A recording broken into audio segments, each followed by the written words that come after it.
طریقے کو بدلتا ہے.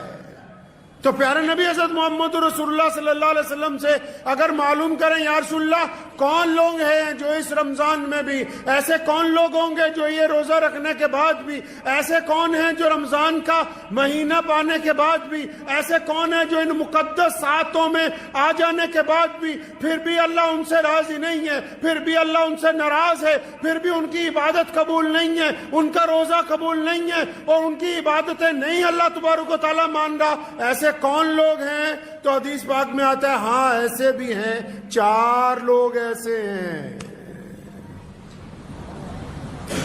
4 لوگ ہیں ایسے جن کی عبادت قبول نہیں ہوتی. مردوں میں بھی ہیں، وہ عورتوں میں بھی ہیں. 4 ایسے ہیں بد نصیب جو روزہ رکھنے کے بعد بھی ایسے ہیں جیسے بھوکے ہی ہیں. ایسے 4 ہیں جن کی اللہ تبارک و تعالیٰ کو بھوکا رہنا بھی پسند نہیں آیا. ایسے 4 ہیں جو روزہ رکھ کے بھی سجدہ کرتے ہیں، خدا کو وہ سجدہ قبول نہیں ہے. ایسے 4 ہیں جو لوگوں کو صدقہ خیرات بانٹتے پھر رہے ہیں، پھر بھی ان کی یہ ادا اللہ کو بھا نہیں رہی. کون ہے بھائی وہ 4 لوگ؟ مردوں میں بھی ہیں، عورتوں میں بھی ہیں. ان 4 میں سے پہلے تلاش کر لیں کہیں اللہ معاف فرمائے کہ ہم میں سے کوئی شامل تو نہیں. اگر ہماری گنتی ان 4 لوگوں میں ہوتی ہے تو اس کا مطلب ابھی ہم خسارے میں ہیں، ابھی ہم نقصان میں ہیں، ابھی ہم پریشانی میں ہیں. کون ہے وہ 4 لوگ؟ آیا کہ سب سے پہلے رمضان کے اندر اس بندے کی مغفرت نہیں ہوگی، اللہ تعالیٰ اس کی دعا قبول نہیں فرمائیں گے. جو بندہ شراب کا عادی ہو جائے اور رمضان کے اندر بھی شراب پینی بند نہ کرے تو اس کی مغفرت نہیں ہوگی. اب سارے کہنے گے شکر ہے بھائی ہم تو ان میں ہیں نہیں اکثریت. چلو ایک منزل تو پار ہوئی کہ وہ تو شرابی تو معاشرے میں بہت کم ہوتے ہیں. آدھوں نے شکر ادا کیا ہوگا کہ چلو جی ایک کیٹاگری میں سے تو ہم نکل گئے، پہلے والے فیس میں سے تو گاڑی آگے چل پڑی. فرمایا اس بندے کی بھی عبادت قبول نہیں، اس کا روزہ نہیں قبول، اس کی کوئی عبادتیں اللہ تعالیٰ کو پسند نہیں. یا اللہ کس کی پسند نہیں؟ نبی علیہ السلام نے فرمایا جو بندہ اپنے ماں باپ کا نافرمان ہے، جو بندہ اپنے ماں باپ کے آگے بدتمیزی کرتا ہے، جو بندہ اپنی ماں کا کہنا نہیں مانتا، جو اپنے باپ کا کہنا نہیں مانتا، جو من مرضیاں کرتا پھرتا ہے، جس نے ماں باپ کی رضامندی حاصل نہیں کی، رمضان میں اس کی مغفرت نہیں ہو سکتی ہے. پھنس گئے بہت سارے لوگ.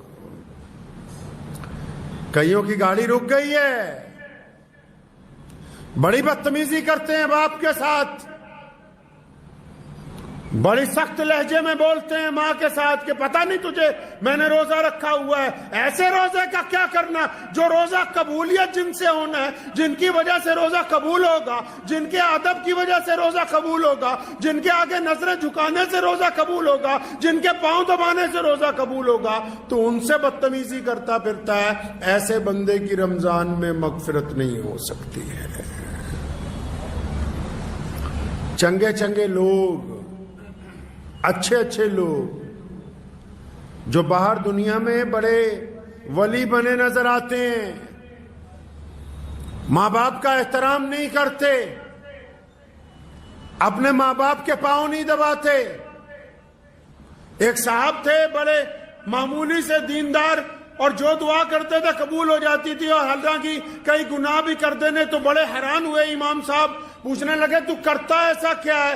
کہتا میں نے تو آج تک یہ دیکھا ہے جو بھی مانگا ہے وہ قبول ہو جاتا ہے. کہاں جا کے مانگتا ہے؟ تو نماز پڑھتا ہے نکل جاتا ہے، کوئی لمبی دعائیں نہیں مانگتا. کہتا روز رات کو جب گھر جاتا ہوں نا، اپنے باپ کے اطمینان سے بہت دیر پاؤں دباتا ہوں، پھر اپنی ماں کے پیر دباتا ہوں، پھر ان کے دونوں پاؤں کو اپنی بازوؤں میں لپیٹ کے سر رکھ دیتا ہوں اللہ تعالیٰ کی حضور. اور پھر میں نے آج تک اپنے ماں باپ کے قدموں میں میں سر رکھ کے اپنے اللہ کے آگے جو کچھ مانگا ہے وہ عطا ہوا ہے. آج تک کوئی دعا رد نہیں ہوئی ہے.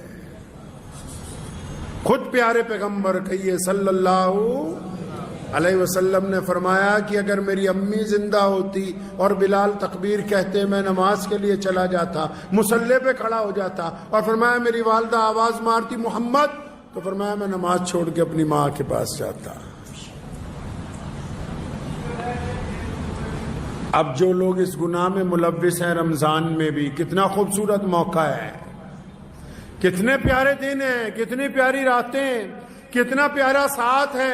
اور اب تو اللہ تعالیٰ نے کتنی آسانی کروا دی کہ یہی جو واٹس ایپ ہے, یہی جو آپ کے ہاتھ میں موبائل پکڑا ہوا ہے, اگر ماں باپ دور بھی ہیں تو معافی کے چند جملے ندامت کے آنسوؤں کے ساتھ واٹس ایپ پہ ریکارڈ کر کے بھیجنے ہیں. چند باتیں فون پہ اپنی ماں سے کرنی ہے, اپنے باپ سے کرنی ہے. اور ماں باپ میں اللہ نے مادہ رکھا ہے معاف کرنے کا. اگر روزے دار اپنے والدین کو راضی کر لے گا تو پھر اللہ تبارک و تعالیٰ اس کا روزہ قبول کر لیں گے انشاءاللہ. اور جنہوں نے ماں باپ کو ستایا بہت ہے نا, اور ماں باپ چلے گئے دنیا میں سے, بڑی بدتمیزیاں کی ماں باپ کے ساتھ, روزانہ ہر ایک نماز کے بعد, روزانہ صبح کو, دوپہر کو, شام کو, افطار کے وقت, سحری کے وقت کثرت سے اپنے ماں باپ کے لیے مغفرت کی دعائیں مانگیں, کثرت سے اپنے ماں باپ کے لیے قرآن پاک پڑھ کے ان کو اصال ثواب کریں. تب بھی اللہ تبارک و تعالیٰ راضی ہو جائیں گے جب آپ بار بار اپنے ماں باپ کی مغفرت کی دعائیں مانگیں گے. بغیر ماں باپ کی رضامندی کے یہ روزہ آگے چلنے والا ہے نہیں. اب تیسرا بندہ بھی ہے بھائی, تیسرا بندہ بھی ہے جس کا کام پھنسا ہوا ہے. ایک اور ہے جس کا روزہ قبول نہیں ہو رہا. کون ہے بھائی تیسرا بندہ؟ کون پھنس گیا؟ اب تیسرا بندہ وہ ہے جو رشتہ داریوں میں دراڑ ڈالتا ہے, جو صبح شام رشتہ داریاں توڑتا ہے, جو رشتہ داروں کو دھمکیاں دیتا ہے, جو قطع رحمی کرتا ہے, جن کو اللہ اور اس کے رسول صلی اللہ علیہ وسلم نے آپ کے قرابت دار بنایا ہو. صبح شام صرف انہی کی برائیاں, صبح شام ایک رشتہ دار کو دوسرے رشتہ دار سے لڑاتا ہے, صبح شام اپنے پاس سے ایک خواب بناتا ہے کہ وہ رشتہ دار میرے خلاف ایسا کر رہا ہوگا, پھر دوسرے کو بتاتا ہے کہ اس کے خلاف یہ کرو. یہ سارا دن روزہ رکھتا رہے, نماز بڑھتا رہے, صدقے دیتا رہے, جب تک قطع رحمی کے معاملے کے اندر رسول اللہ کی پیروی اختیار نہیں کرتا, رشتہ داروں میں دراڑ ڈالنی بند نہیں کرتا, تب تک اس کا روزہ قبول ہونے والا ہے نہیں ہے. اسی تو سمجھا کہ نہیں سویر نو سحری کرنی ہے بہترین, اور شام نو ودیا روزہ کھولنا, ہو گیا روزہ. بڑی مشکل ہے ڈگر پن گھٹ کی. اتنا آسان بھی نہیں ہے مسلمان ہونا. اعلیٰ ترین قوم ہے دنیا کی. اسلام آج دنیا کا سب سے بڑا مذہب ہے. کائنات میں اللہ تعالیٰ نے سب سے زیادہ عزتیں, طاقتیں, دولت, روئے زمین کے خطے, سب کچھ اس قوم کو عطا فرمایا.